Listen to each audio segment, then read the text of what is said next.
Hello friends, हमारा पहले दो वीडियो में हम फाइनेंशियल अकाउंटिंग के बारे में डिस्कस किए। हमारा मोटो है कि मैनेजमेंट अकाउंटिंग को कवर करना है, लेकिन मैनेजमेंट अकाउंटिंग को कवर करने से पहले ये जानना जरूरी है कि मैनेजमेंट अकाउंटिंग क्यों है।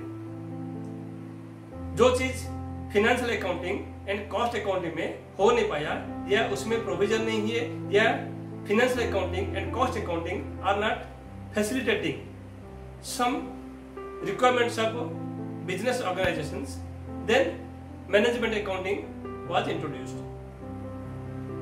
फाइनेंशियल अकाउंटिंग का बात कवर कर लिए है। आज हम बात करेंगे कॉस्ट अकाउंटिंग की।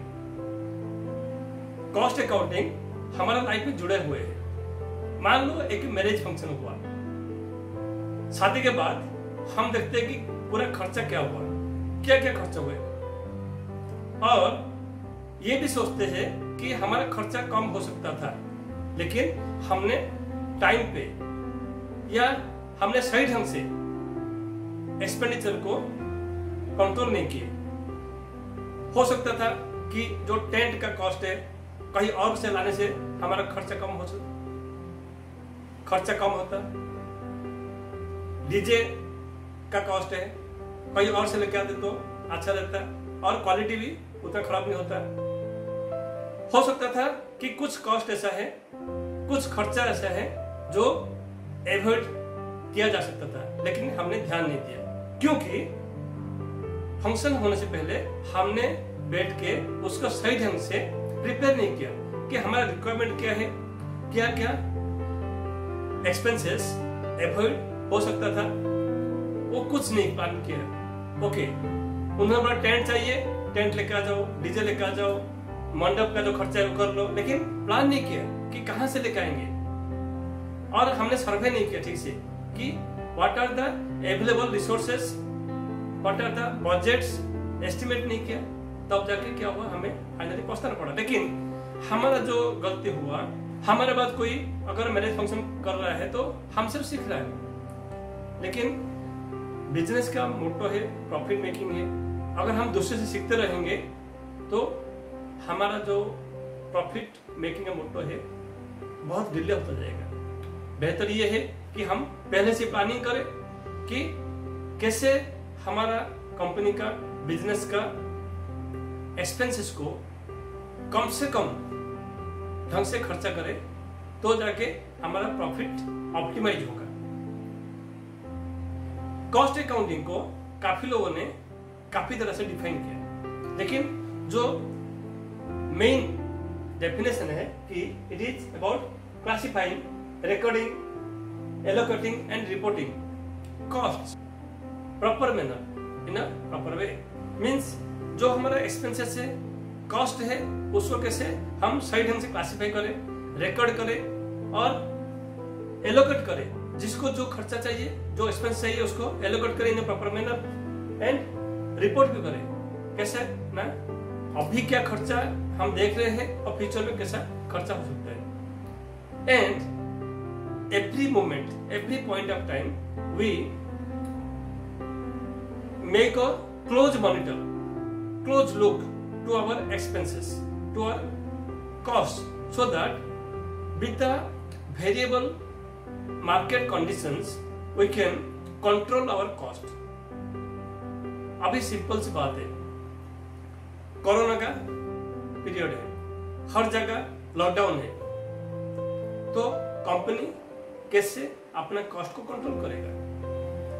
अनवांटेड प्लांट्स को शट डाउन कर दो, जहां प्रोडक्शन नहीं हो रहा है वहां पर वेज, रेम्यूनरेशन, इलेक्ट्रिसिटी का कॉस्ट को कंट्रोल करो। वैसे बहुत सारी चीज है कंपनी का। सो कैसे कंपनी का कॉस्ट को किसी भी तरह से जो हो सके, means up to the maximum extent, cost should be reduced so that we can obtain maximum profit. This is the main motto of cost accounting और meaning of cost accounting, objects and functions of cost accounting. So सबसे पहले analysis and assessment of cost. हमारा जो खर्चा हो रहा है, cost हो रहा है, उसमें क्या क्या खर्चा हो रहा है और उसको कैसे एनालिसिस करें।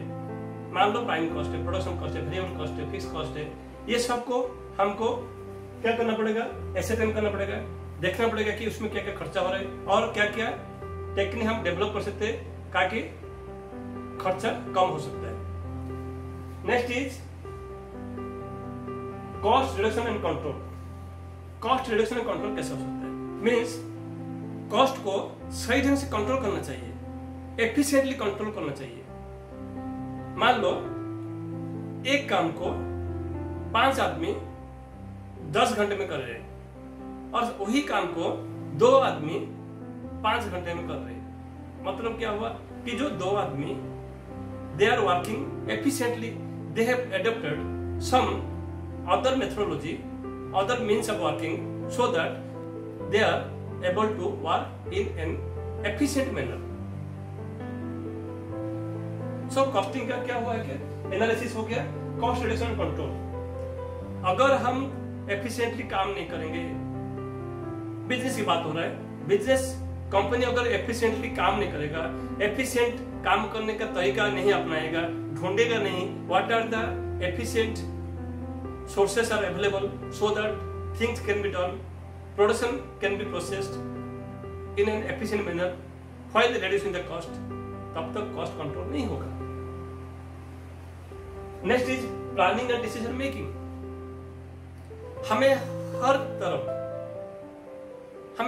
हर टाइम में ये देखना कि हमारा एस्टिमेशन क्या है। जैसे बात कर रहे थे मैरिज की, या कोई और फंक्शन हो, बर्थडे फंक्शन हो, कोई भी फंक्शन हो, या गेट टुगेदर हो, या कल्चरल प्रोग्राम हो, पहले हमें एस्टिमेट करना पड़ेगा और करते भी है कि हमारा क्या क्या खर्चा आएगा। फिर देखते हैं कि हम जो एक्सपेक्ट किए थे उसी हिसाब से खर्चा हुआ या कुछ चेंजेस हुआ, ज्यादा हुआ या कम हुआ। कम हुआ तो कैसे हुआ, हम उसको अपनाएंगे, that is the best manner. ज्यादा हुआ तो क्यों हुआ, और नेक्स्ट टाइम हम उसे कैसे कंट्रोल कर सकते हैं। जब तक ये नहीं देखेंगे कि हमारा बजटेड कॉस्ट क्या है, एस्टिमेटेड कॉस्ट क्या है, या स्टैंडर्ड कॉस्ट क्या है। मतलब ऐसा नहीं है कि हम कॉस्ट के चक्कर में हमारा क्वालिटी को कॉम्प्रोमाइज कर दिया, तब हमारा सेल होगा ही नहीं, कंपनी का नाम खराब हो जाएगा। So quality should not be compromise, ध्यान रखना पड़ेगा। क्वालिटी को हम कॉम्प्रोमाइज नहीं कर रहे, कॉस्ट को रिड्यूस कर रहे। यहाँ पर बल्क में प्रोडक्शन होता है, उसका जो मटेरियल कॉस्ट कम होता ही है। अगर कंपनी बल्क प्रोडक्शन करेगा तो क्या होगा, he will be able to sell the finish good at a lower cost. जब लोअर कॉस्ट में सामान बिका जाएगा, जाहिर है उसका सेल ज्यादा होगा, सेल टर्नओवर बढ़ेगा। जब सेल टर्नओवर बढ़ेगा, प्रॉफिट बढ़ना ही है। आप देखेंगे कि बहुत सारे ऐसे कंपनी है अच्छा प्रोडक्ट को कम प्राइस में दे रहे हैं। और अब मार्केट तो आजकल कॉम्पिटिटिव मार्केट हो गया। मोबाइल खरीदने जाओ, आप खुद कंफ्यूज है कौन सा मोबाइल लो, क्योंकि हर टाइम में कंपनी अपना मोबाइल जो प्राइस है कम कर रहा है, क्वालिटी बढ़ा रहा है। क्यों? क्योंकि they are going for bulk production and they compare कि पिछले मोबाइल में और हम क्या क्या चेंज कर सकते थे और कैसे उस मोबाइल को कम प्राइस में बेच सकते थे, वो चेंज कर रहे हैं। दे एडॉप्ट द टेक्नोलॉजी। मान लो एक ट्रांसपोर्ट कंपनी है, तो उसके पास 10 गाड़ी है और 20 गाड़ी हर महीने वो हायर कर रहा है, और हर महीने वो क्या कर रहा है, वो ट्रांसपोर्टेशन चार्ज दे रहा है। फिर सोचा नहीं, अगर मैं 20 गाड़ी को खरीद लूं, भले इंस्टॉलमेंट में पेमेंट करना पड़ेगा, लोन में लेके आएगा, खरीद लिया तो क्या होगा, उसका जो जितना वो दे रहा है कॉस्ट, फॉर एग्जाम्पल मान लो 20 गाड़ी ले रहा है, 20 गाड़ी का 4 लाख रुपए दे रहा है, वो हर महीना वो दे रहा है, खर्चा कर रहा है उसका ट्रांसपोर्टेशन कॉस्ट। अगर वो सेम चीज वो लोन में लेकर आ जाएगा, उसको उतना ही पड़ेगा, या 5 लाख पड़ सकता है उसको EMI। तो क्या होगा, 5 साल के बाद उसका EMI भी खत्म हो जाएगा और उसके पास गाड़ी भी रह जाएगा। सेम वे कंपनी कुछ प्रोडक्शन कर रहा है और कुछ चीज के लिए वो बाहर से आउटसोर्स कर रहा है, मतलब बाहर जाके उसको प्रोडक्शन करना पड़ रहा है। फिर देखिएगा नहीं, मुझे मशीनरी खरीदना ठीक रहेगा या मुझे हायर करना अच्छा रहेगा, या किसी और से जाके बनाना पड़ेगा। what are the alternative sources are available so that we can make or we can produce the goods, we can manufacture the goods with lower cost so as to increase the profit. फिर importance and advantages of cost accounting. So cost accounting का क्या क्या फायदा है, cost accounting का importance and advantage क्या है। सबसे पहले reliable cost data, means labour को कितना पेमेंट करना है, कितना लेबर डिप्लॉय करना है, कौन सा खर्चा करना है, कैसे किसको खर्चे को कम करना है, कौन प्रोवाइड करेगा, कॉस्ट अकाउंटिंग। तो means it gives reliable data so as to make right decisions.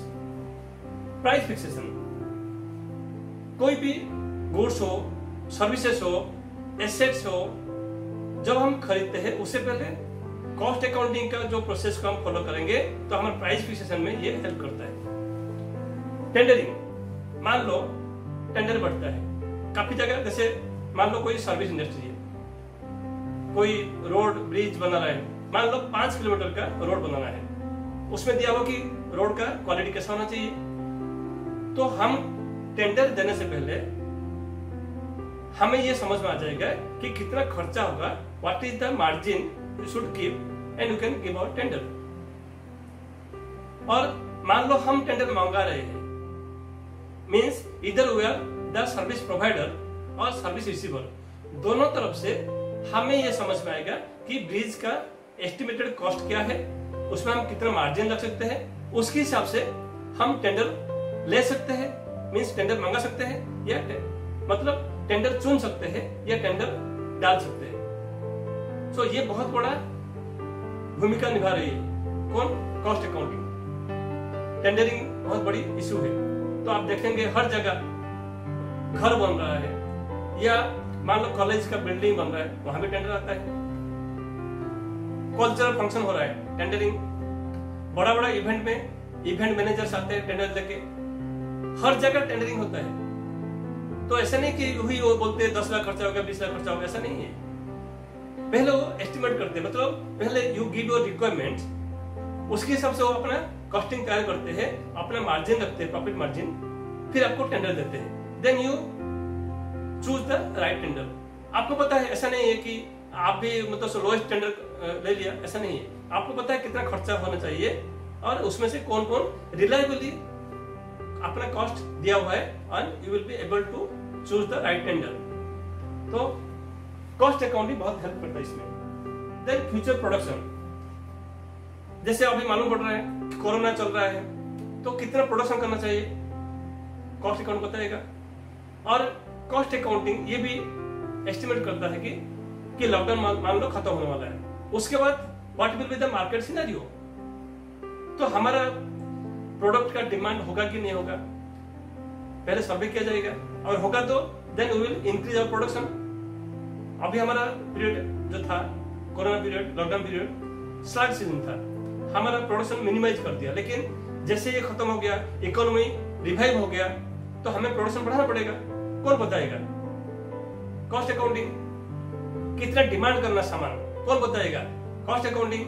कि हम जो सामान लेके आएंगे, मान लो हम बल्क में सामान लेके आएंगे तो हमें डिस्काउंट मिलता है, तो कॉस्ट अकाउंटिंग बताएगा भाई कि बल्क में सामान लेके आओ। लेकिन एट द सेम टाइम हमें देखना पड़ेगा कि जो बल्क में सामान लेके आएंगे हमारा स्टोरेज कैपेसिटी है कि नहीं। सामान तो मंगा लिया डिस्काउंट की वजह से, लेकिन स्टोरेज कैपेसिटी नहीं है, फिर क्या करेंगे? फिर एक वेयर हाउस लेंगे, उसको हायर करेंगे, हमारा हायरिंग कॉस्ट चला जाएगा। तो ये सब चीजें कौन करता है? Cost accounting. And increase in efficiency, जब कॉस्ट अकाउंटिंग का प्लानिंग, डिसीजन मेकिंग सब कुछ पहले तैयारी हो जाएगा, बजटेड कॉस्ट, एस्टिमेटेड कॉस्ट हो जाएगा, जाहिर है एफिशिएंसी बढ़ेगा। और वो देखेगा कि कौन सा एक्सपेंस जो होता आ रहा है हम उसको कैसे अवॉइड करेंगे, कम करेंगे। आप भी देखे होंगे जो भी फंक्शन होता है उसमें बहुत सारे लोग बोलते हैं यार इतना खर्चा नहीं करना चाहिए था, फिजूल खर्चा करते हैं, क्योंकि उसको कंट्रोल करने के लिए, मॉनिटर करने के लिए कोई है ही नहीं, और ऑन द स्पॉट तो हो नहीं सकता वो। That has to be estimated, that has to be predicted in advance, उसका कॉस्ट कौन देगा? एंड इन्वेंट्री कंट्रोल, जो इससे बताया, इन्वेंट्री कंट्रोल, कितना हमें इन्वेंट्री रखना चाहिए, कितना प्रोडक्शन करना चाहिए, कितना मंगाना चाहिए, कितने टाइम से पहले मंगाना चाहिए। कॉस्ट अकाउंटिंग इन्वेंट्री कंट्रोल भी करता है कि कब हमें इन्वेंट्री मंगाना चाहिए, हमारे पास कितना इन्वेंट्री होने के बाद मंगाना चाहिए। मतलब ऐसा नहीं कि हम कॉस्टिंग चक्कर में इन्वेंट्री लेट मंगाए और हमारा बनाने के लिए हमारे पास रॉ मटेरियल नहीं है, तो क्या हो गया? गैप हो गया, एक प्रोडक्शन गैप हो गया। Means the plant, machinery, labour all will be ideal for some time, under utilise हो गया, वो भी नहीं होना चाहिए। तो कॉस्ट अकाउंटिंग क्या कर रहा है कि optimum utilisation of man, machine and money. इसलिए कॉस्ट अकाउंटिंग हर चीज में हमें फायदा दिलाता है। और कॉस्ट अकाउंटिंग अगर हम सही तरह से उसको मैनेज करेंगे तो क्या होगा? प्रॉफिट बढ़ेगा, प्रॉफिट बढ़ेगा तो क्या होगा? कंपनी का ग्रो होगा, कंपनी ग्रो होगा तो एम्प्लॉय को फायदा होगा।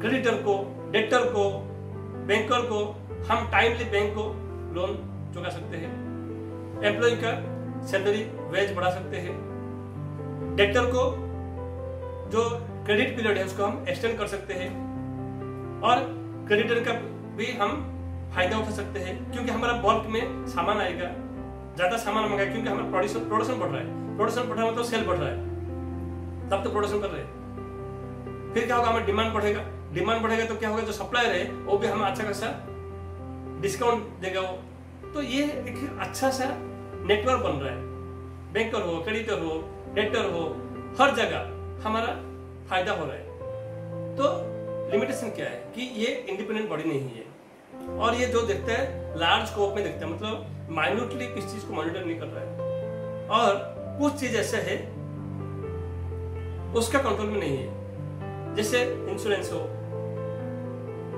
इंटरेस्ट हो, बैंक इंटरेस्ट।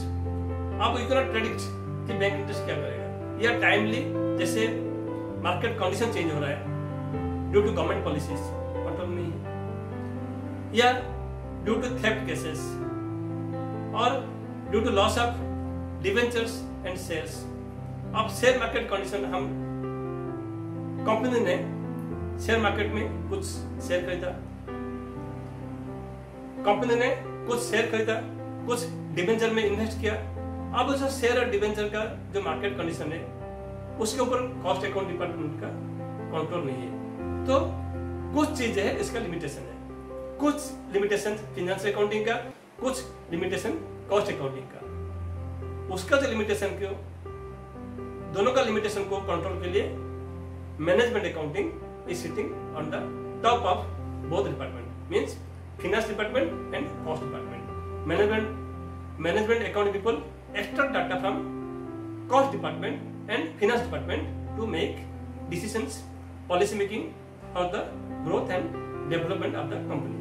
Friends, हम फाइनेंशियल अकाउंटिंग का रोल क्या है, फंक्शन क्या है, लिमिटेशन क्या है, कवर किया है। कॉस्ट अकाउंटिंग का फंक्शन, रोल्स, लिमिटेशंस कवर किया। नेक्स्ट वीडियो में हम मैनेजमेंट अकाउंट के बारे में पढ़ेंगे।